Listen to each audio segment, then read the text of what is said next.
कार्यक्रम के पुण्यार्जक हैं गुरु भक्त परिवार, पारस विद्या विहार, CBSE स्कूल सागर, मध्य प्रदेश।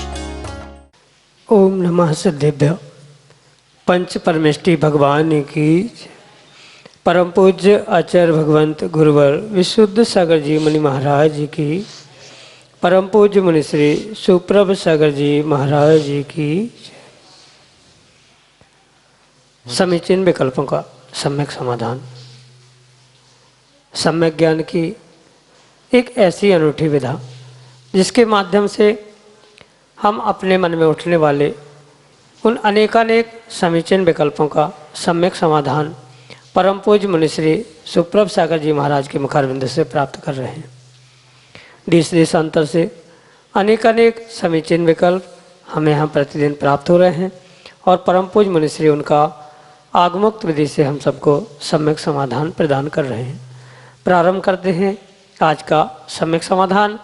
और आज का पहला विकल्प भीलवाड़ा राजस्थान से प्रतिभा जैन परम पूज्य मुनि श्री के चरणों में बारंबार नमोस्तु निवेदित करते हुए अपना समीचीन विकल्प रख रहे हैं कि महाराज जी, जब हम कोई अच्छा कार्य करते हैं तो शुभ कर्मों का आश्रय होता है और गलत करते हैं तो अशुभ कर्मों का आश्रय होता है। तो मेरा समीचीन विकल्प यह है कि कर्मों का आश्रय होने के बाद शुभाशुभ में विभाजित होते हैं या पहले से ही कर्म वर्गणाएँ शुभाशुभ रूप होती हैं। हमारे समीचीन विकल्प का सम्यक समाधान करने की अनुकंपा करें। नमोस्तु महाराज जी, नमोस्तु। ओम नमः सिद्धम। परम पूज्य आचार्य भगवान गुरुवर विशुद्ध सागर जी महाराज के जी महाराज की जय। कर्मों की जो व्यवस्था है या कर्मों के आश्रव के लिए जो सिद्धांत आचार्य भगवंतों ने प्रतिपादित किए हैं, उन कर्म सिद्धांतों से हमें इस रहस्य को समझने की आवश्यकता है। क्योंकि ना सर्वथा कर्माण वर्गणाएं पहले से शुभ शुभ रूप होती है, ना कर्म के आश्रव के बाद वह शुभ स्वरूप परिणत होते।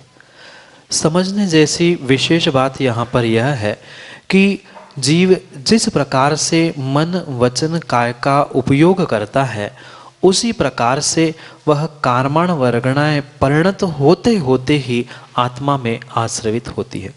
समझने का मूल सिद्धांत यहाँ पर यह है कि कहीं भी ऐसे कर्माण वर्गणाओं का ब्रह्मांड में विभाजन नहीं है कि इतनी वर्गणाएं अशुभ रूप है, इतनी वर्गणाएं शुभ रूप है। ऐसा सर्वथा व्याख्यान प्राप्त नहीं होता या ऐसी सर्वथा वर्गणाएं प्राप्त नहीं होती। पर जो ग्रहण करने योग्य कर्माण वर्गणाएं होती है, वह जीव जिस प्रकार के मन वचन काय से कार्य करता है, उसी प्रकार से वह परिणत होती है।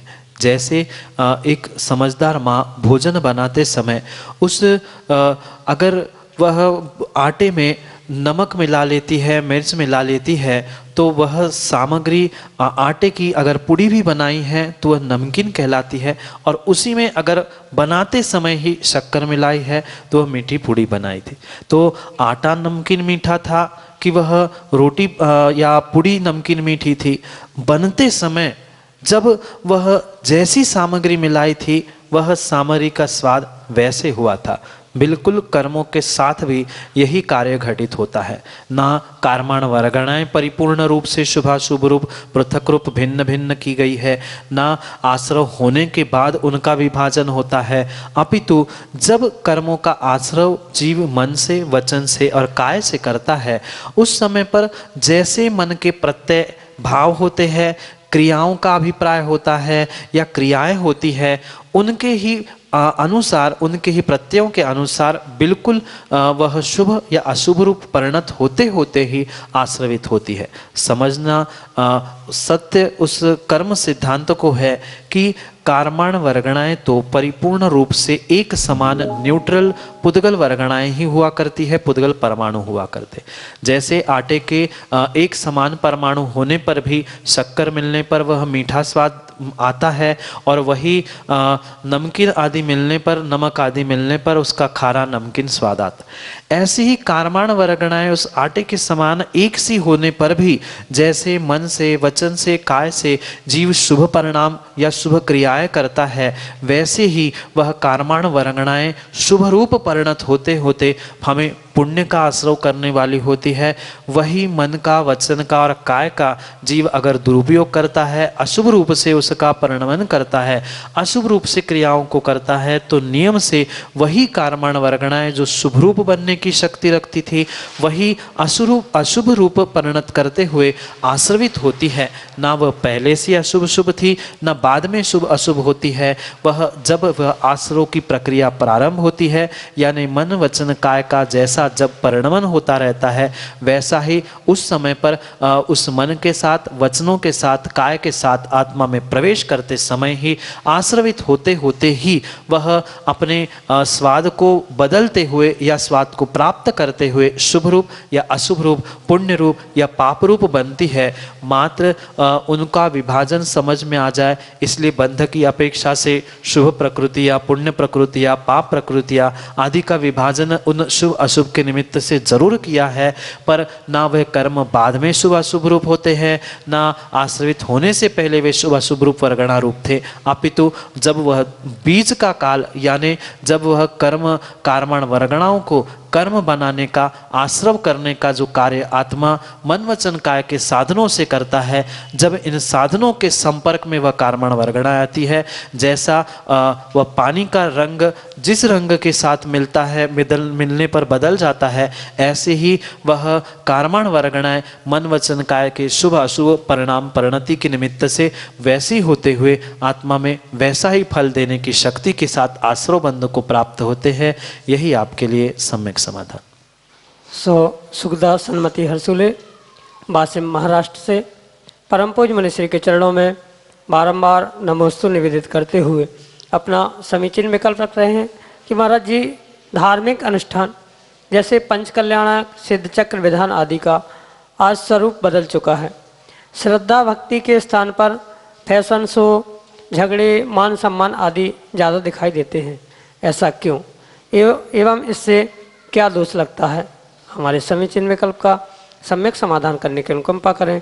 नमोस्तु महाराज जी, नमोस्तु। वर्तमान में व्यक्ति आयोजन तो कर रहा है, पर उन आयोजन के पीछे माँ जो प्रयोजन है वह भूल रहा है, और शायद इन आपके सभी समस्याओं का जो आपके मन में विकल्प करके बैठी है, उनका एक ही मात्र उत्तर हो सकता है कि व्यक्ति जो ये बड़े बड़े आयोजन, चाहे विधान, पंचकल्याणक या अन्य भी किसी प्रकार का आयोजन कर रहा है, तो उसके पीछे का वास्तविकता में क्या प्रयोजन है, बहुत सारे जीवों को वह प्रयोजन भी पता नहीं है, और कुछ जीवों को अगर पता भी है तो वह आज उस पर अमल ना करते हुए कुछ अन्य प्रयोजन के निमित्त से ही क्रियाओं को क्रियान्वित करते हैं। मात्र बड़े बड़े पंचकल्याणक या विधान आदि ही नहीं, वर्तमान में प्रतिदिन होने वाली जो पूजा पाठ, स्वाध्याय आदि आदि भी जो ये आयोजन है, आवश्यक आदि कहे गए हैं, उन सभी आयोजन आवश्यकों के पीछे का जो वास्तविक प्रयोजन था, व्यक्ति उससे बहुत बहुत दूर है। पंचकल्याणक आयोजन है या सिद्ध चक्र विधान का आयोजन है, उसके पीछे का प्रयोजन मुख्य रूप से यही था, जैसे भगवान के 5 कल्याणक बनाए गए थे, वैसे ही उन कल्याणकों की क्रियाओं को जो पत्थर पे किया जा रहा है, उन पत्थर की क्रियाओं पर किए जाने वाले उस संस्कारों के साथ जीवों को अपनी आत्मा में भी संस्कार करने की आवश्यकता है। जितने वहाँ पर पदधारी या सामान्य इंद्र आदि भी बैठते हैं, परिपूर्ण रूप से वह आत्मा में उन भगवत्ता के 5 कल्याणक के संस्कारों को प्राप्त करने के लिए ही यह पंच कल्याणक आदि की क्रियाएं या आयोजन किया जाता है। मात्र वहाँ पत्थर के भगवानों पर किसी भी प्रकार से संस्कार करने का कार्य नहीं होता। वो भले ही व्यवहार से मंच पे हो रहा है, पर फिर भी उसके पहले या उसके साथ साथ जो भी हमारे आत्मा को संस्कारित करने के लिए क्रिया हो रही है, उनको भी समझने की बहुत आवश्यकता है। प्रत्येक क्रिया, चाहे विधान हो या पंचकल्याणक हो, उन सभी में क्रिया के पीछे आचार्य भगवंतों ने अपने प्रतिष्ठा ग्रंथों में स्पष्ट रूप से लिखा है कि इस क्रिया का अभिप्राय क्या है, इस क्रिया से हमें आत्मा में क्या संस्कार करने चाहिए।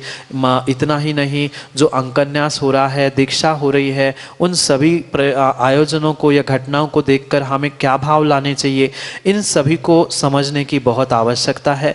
पर वर्तमान में सब अन्य, कोई द्रव्य में उलझा है, कोई किसी अन्य कार्यों में उलझा है। ये मात्र और मात्र इस प्रयोजन का भान नहीं होने से, वह परिपूर्ण रूप से आचार्यों की उन बातों को ना मानने के कारण से ही ये वर्तमान में स्थिति दिखाई दे रही है।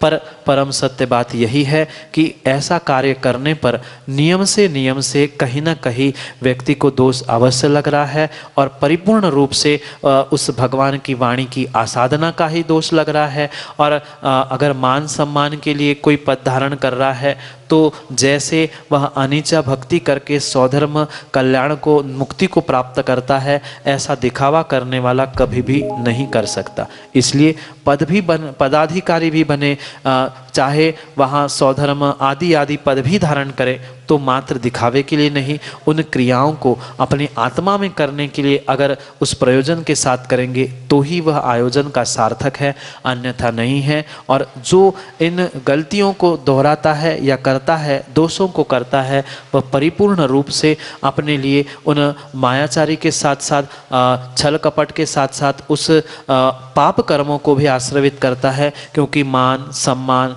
प्रतिष्ठा या किसी प्रकार का दिखावा, इसके निमित्त से जो कषायों के निमित्त से परिणमन चल रहा है, आयोजन में सहभागिता हो रही है, वह दिखावा, वह कषायों की सत्ता पाप कर्मों को ही देने वाली होगी, और भविष्य में वह हमें दुख ही देने वाला होगा। यही आपके लिए सम्यक समाधान। रेणु जैन, सरसावा, उत्तर प्रदेश से अगले समीचीन विकल्प के लिए ऑडियो मैसेज के रूप में हमारे सामने है।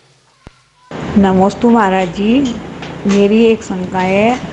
हमने जो ज़मीन ले रखी, उसके पीछे महाराज श्री मुसलमानों का कब्रिस्तान है, तो क्या हम वहाँ पर अपना रहने का आवास बना सकती हैं? कृपया समाधान कीजिए। नमोस्तु महाराज जी, मैं रेणु जैन, सरसावा, उत्तर प्रदेश से बोल रही हूँ। अगर आपको अच्छे कार्य करने से पूर्व किसी भी प्रकार का अगर विकल्प सता रहा है, तो ये पक्का मानना उस विकल्प के कारण वह कार्य सफल हो जरूरी नहीं होता। अगर उन विकल्पों से रहित होकर आपने अगर कार्य प्रारंभ किया होता, तो पूरे श्रद्धा विश्वास के साथ उस कार्य में आपको अवश्य ही सफलता मिलती। पर यह भी परम सत्य है कि हर बार हर किसी को ऐसे निमित्त प्रेरित करे या उस निमित्त प्रभावित करे, ये भी कोई ज़रूरी नहीं होता। पर अगर आपका तीव्र पुण्य का उदय है, तो कोई भी आपके लिए, चाहे वह किसी भी प्रकार की भूमि आगे पीछे क्यों ना हो, वह आपको प्रभावित नहीं कर सकती। पर घर परिवार के किसी भी सदस्य का थोड़ा सा भी पुण्य अगर कमज़ोर है, तो हो सकता है वह निमित्त आपके लिए प्रभावित करने के लिए कार्यकारी हो सकता है। और सीधी सी बात यही है कि ये घर, निवास, आवास आदि बनाने के समय में अगर किसी भी प्रकार का हमारे पहले दिमाग में विकल्प आया है, तो उस कार्य को हमें सीधी सी बात है छोड़ देना चाहिए। क्यों? अगर उस कार्य को करने के बाद, यानी आपने घर बना लिया, सब कुछ कर लिया, और कुछ आगे पीछे हो जाए, तो हमेशा दिमाग में यही आपके किंतु परंतु बना रहेगा कि ऐसा था इसलिए ऐसा हुआ। ये जो कुछ भी होता है परिपूर्ण रूप से जीव के स्वयं के उपादान के निमित्त से, पुण्य पाप के निमित्त से होता है। अगर आपको अपने सच्चे देवशास्त्र गुरु पर विश्वास है, अपने आप पर विश्वास है और अपने पुण्य को वृद्धि करने की शक्ति है, तो वहाँ आवास बनाने में कोई दोष नहीं है। पर विकल्प आया है तो आप उसको दूर भी कर दे या वहाँ आवास नहीं भी बनाए, तो भी वह योग्य होगा। यही आपके लिए सम्यक समाधान। आयुषी जैन, सागर, मध्य प्रदेश से अगले समीचीन विकल्प के साथ हमारे सामने। द्वय मुनिराज के चरणों में मेरा त्रय बार नमोस्तु नमोस्तु नमोस्तु। महाराज श्री, मेरी यह जिज्ञासा है कि भव्य देवलिंगी मुनि मरकर देव पर्याय को पाते हैं, वह समौ शरण में जाकर सम्यक्त्वी बन जाते हैं, तब क्या सम्यक तो देवों के अधीन है? यह बात किस अपेक्षा से की गई है, कृपया बतलाने की कृपा करें। और यह मेरे स्वर्गीय नाना जी का प्रश्न है। नमोस्तु महर्षि, नमोस्तु। पहली तो बात, जो प्रश्न में आपके नाना जी ने देवलिंगी लिखा था वह देवलिंगी नहीं अपितु द्रव्यलिंगी या भावलिंगी होगा। जो भव्य देवलिंगी ऐसा शब्द लिखा है वहाँ भावलिंगी या द्रव्यलिंगी मुनि ऐसे प्रश्न को सुधारते हुए हमें समझने की आवश्यकता है।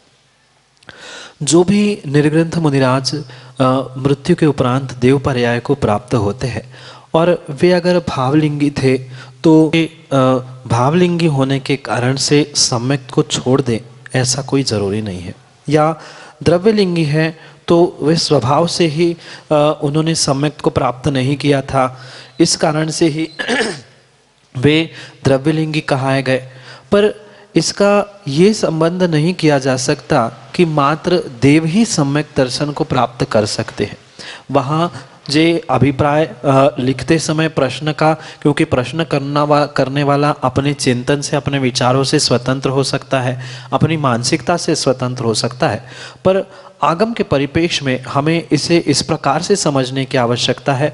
जो भी निर्ग्रंथ मुनिराज देव अवस्था को प्राप्त कर रहे हैं मरने के उपरांत, वे अगर समोशरण में पहुंच रहे हैं और वहाँ वे उस सम्यक को प्राप्त कर रहे हैं तो इसका तात्पर्य ये नहीं होता है कि देवों को ही सम्यक प्राप्त होता है या देवों के अधीन किंचित भी सम्यक नहीं हुआ करता। जो सम्यक दर्शन होता है, चारों गति के जीवों को प्राप्त करने की शक्ति होती है, वह देव, तिर्यंच, नारकी और मनुष्य पर्याय में जीने वाले जीव भी उस सम्यक को प्राप्त करने की शक्यता या संभावना, शक्ति हुआ करती है। अंतर इतना है, कौन किस प्रकार से किन कारणों से उस सम्यक दर्शन को प्राप्त करता है, वहाँ भिन्न भिन्न प्रकार से उसके निमित्त भिन्न भिन्न कारण बताए गए हैं। जो देवों में सम्यक प्राप्त करने के कारण बताया है, जो साथ में नारकियों, मनुष्यों के लिए कहे गए हैं, सबकी अपेक्षा से वे कारण भिन्न भिन्न अवश्य कहे गए हैं, पर ये किंचित भी देवों के अधीन सम्यक दर्शन को प्राप्त करना नहीं है। या ऐसा भी नहीं है कि हर सम्यक दृष्टि जीव उस देव को ही प्राप्त करे, ऐसा भी नहीं है। पर इन सभी को हमें बहुत अच्छे से समझने का प्रयास इस प्रकार से करना होगा कि अगर वह भावलिंगी मुनिराज है और उनका क्षायिक सम्यक दर्शन है तो वे पुनः समोशरण में जाके सम्यक नहीं बनेंगे। वे सम्यक दृष्टि थे ही, तभी भावलिंगी थे। क्षायिक सम्यक दर्शन था सो छूटा नहीं था, पर फिर भी क्षयोक्षमिक सम्यक दर्शन छूटा था तो पुनः वहाँ आके उन्होंने समोशरण में सम्यक भी धारण कर लिया। तो ये कंपलसरी नहीं है, नियामक नहीं है कि स्वर्गों के देव ही सम्यक धारण करते हैं। वहाँ अन्य गति के यानी मनुष्य, तिर्यंच और देव तीनों प्रकार के जीव जो समोशरण में पहुंचते हैं और समोशरण में भी जो 12 सभाएं हैं वहाँ पहुंचते हैं, तो वहाँ तत्वों का निर्णय सुनने ही से ही वे सम्यक दर्शन को प्राप्त कर सकते हैं। इसलिए वहाँ जो उनकी अपेक्षा, अभिप्राय क्या था वह समझना संभव नहीं है, पर ये पक्का है कि उन्होंने जो ये प्रश्न रखा है कि सम्यक देवों के अधीन है क्या, तो वह सम्यक देवों के अधीन नहीं है, वो किसी को भी प्राप्त हो सकता है। और वह भव्य देव नहीं अपितु भावलिंगी और द्रव्यलिंगी मुनि को यहाँ इस प्रकार से प्रश्न को समझते हुए हमें उत्तर को भी समझना होगा। और उनकी लगभग यही अपेक्षा और यही अभिप्राय होगा जिस अभिप्राय से उन्होंने प्रश्न लिखा था, यही आपके लिए सम्यक समाधान। प्रिंसी जैन, सागर, मध्य प्रदेश से अगले समीचीन विकल्प के लिए हमारे सामने। नमोस्तु मुनीश्वरी, मेरी ये जिज्ञासा है कि निर्माल्य किसे कहते हैं? क्या चढ़ा हुआ द्रव्य यदि हमसे स्पर्शित हो जाए तो उसका भी दोष लगता है क्या? नमोस्तु महर्षि। निर्माल्य के शब्द को लेकर या निर्माल्य के द्रव्य को लेकर बहुत सारे जीवों के भीतर बहुत सारी भ्रांतियाँ हैं। वास्तविक निर्माल्य का स्वरूप कुछ और है और लोगों ने समझ के कुछ और से रखा है। जो देवशास्त्र गुरु के निमित्त से जो अर्घ्य बोलते हुए निर्वुपामिति स्वाहा करते हुए जो द्रव्य चढ़ाया गया है वह प्रत्येक द्रव्य निर्माल्य की कोटि में आता ही है। साथ साथ में जो भी सच्चे देवशास्त्र गुरु के निमित्त से किसी मंदिर में किसी स्थान पर जो अर्थ का अर्जन किया गया है वह भी परिपूर्ण रूप से निर्माल्य की ही कोटि में आता है। और साथ में ये भी समझने की आवश्यकता है कि मात्र ये चढ़ाया हुआ द्रव्य, इकट्ठा किया गया धन इतना ही निर्माल्य नहीं है, अपितु जो वस्तु हम जिस कारण से प्रयोग में लाने के लिए संकल्प किया है उसका अन्यथा प्रयोग किया जा रहा है तो भी वह निर्माल्य की ही कोटि में आएगा। यहाँ संदर्भ वह देवशास्त्र गुरु धर्म आयतनों के ही निमित्त से समझना होगा। पर ये बात परम सत्य है, मात्र चावल या द्रव्य चढ़ाया हुआ ही निर्माल्य नहीं है, अपितु जो मंदिर की फर्श है, चटाइयाँ है, कुर्सी टेबल आदि भी द्रव्य है, उसका व्यक्ति घर के काम के लिए प्रयोग कर रहा है तो भी वह निर्माल्य का सेवन कहलाता है। या अन्य भी किसी भी प्रकार से देवशास्त्र गुरु के निमित्त से जो भी वस्तुएं, जो भी सामग्री धर्मायतनों के स्थानों पे इकट्ठी की जाती है, उन सबका सेवन करना उसे निर्माल्य का सेवन कहा गया है, क्योंकि वह परिपूर्ण रूप से विशुद्ध भावों के साथ उन देवशास्त्र गुरु के निमित्त से चढ़ाया जाता है। तो वह चढ़ाया हुआ, समर्पित किया गया या दान में प्राप्त हुआ या व्यवस्था जन्य उनके लिए बनाया गया, ये जो कुछ भी सामान है, सामग्री है, उसको ही निर्माल्य कहा जा सकता है। अन्य किसी भी प्रकार का निर्माल्य नहीं होता है। अगर हम ऐसा मान ले कि मंदिर में रखी हुई जिनवाणी निर्माल्य है या मंदिर में गुरु के पास रखे हुई वह द्रव्य, पुस्तक, ग्रंथ आदि निर्माल्य है, तो ये भी हमारे लिए भ्रम हो सकता है। पर और साथ में जो ये प्रश्न भी आपने पूछा है, तो ऐसे निर्माल्य के द्रव्य को मात्र स्पर्श करना, हाथ लगाना, इसका अर्थ निर्माल्य का सेवन नहीं है, अपितु उस निर्माल्य को हम घर ले जाकर उसको ग्रहण करना या उसकी व्यवस्था बनाने के लिए कहीं और अन्यत्र उसको ले जाके उस दूसरों को खिला देना, इसका अर्थ वह निर्माल्य का सेवन है। यहाँ परिपूर्ण रूप से उस व्यक्ति का अभिप्राय समझने की आवश्यकता है कि वह उस वस्तु का किस लिए प्रयोग कर रहा है। माना कि कोई इसलिए उस निर्माल्य के लिए व्यवस्था बना रहा है कि वहाँ चींटी लग जाए, इसलिए वो अलग करके कहीं अन्यत्र रख रहा है, तो वहाँ पर वह निर्माल्य का सेवन नहीं कर रहा है। पर ये जरूर है कि अगर एक थाली से दूसरी थाली में चढ़ाया है और पुनः उस निर्माल्य को यानी चढ़ाए हुए द्रव्य को हाथ लगा के वह द्रव्य हाथ धोने के बाद तुम्हें पूजा की द्रव्य तो चढ़ानी चाहिए, पर इसका मतलब ये नहीं है कि उस द्रव्य को व्यवस्थित करने से किसी ने वह द्रव्य की थाली स्वयं को जिनवाणी रखने के लिए या पिछला कोई द्रव्य चढ़ा के गया था, पूजा करके गया था, उसको उसने किनारे कर लिया तो उसने निर्माल्य का सेवन किया, ऐसा अर्थ नहीं होता है। वह मात्र हम अपनी व्यवस्था के लिए अलग कर रहे, ये भी सत्य है, हाथ धो ले, पर उसने निर्माल्य का सेवन नहीं किया है, उससे उसको निर्माल्य के सेवन का दोष अवश्य ही नहीं लगेगा। स्पर्श करना, सेवन करना, उसको ग्रहण करना, ये तीनों भी भिन्न प्रकार से और भिन्न व्यवस्था से समझने की आवश्यकता है। किस कारण से, किस अभिप्राय से उस निर्माल्य को स्पर्श किया है। अगर वह चढ़ाया हुआ नारियल उठा के व्यक्ति सोच रहा है अरे यार ये नारियल अच्छा है, हमें खाना चाहिए, और भले ही नहीं खाया पर इस अभिप्राय से उठाया है, तो वह नियम से उसके निर्माल्य का दोष लगेगा। पर वहाँ किसी के पैरों में आ रहा है इसलिए अगर उठा के किनारे कर लिया है, उसकी आसाधना ना हो इस अभिप्राय से उठा के किसी अन्य स्थान पे रखा है, तो वह किंचित भी निर्माल्य की श्रेणी में नहीं आएगा। वह निर्माल्य का सेवन नहीं कर रहा है, मात्र अपनी स्वयं की या और किसी प्रकार से व्यवस्था बना रहा है, उस द्रव्य की भी आसाधना नहीं हो। उसके निमित्त से जो जीव पनपने वाले हैं, लंबे समय तक द्रव्य कहीं बनी रही तो वहाँ भी जीव हो सकते हैं। अब जिनवाणी में बहुत सारे चावल पड़े हैं, उसको अगर कोई साफ कर रहा है तो वह निर्माल्य का स्पर्श नहीं कर रहा है, अपितु वहाँ अभिप्राय जिनवाणी की शुद्धि या स्वच्छता है। ऐसे इसी प्रकार से व्यक्ति के अभिप्राय को समझकर ही हमें उस निर्माल्य के विषय में पक्का निर्णय करना होगा। यही आपके लिए सम्यक समाधान।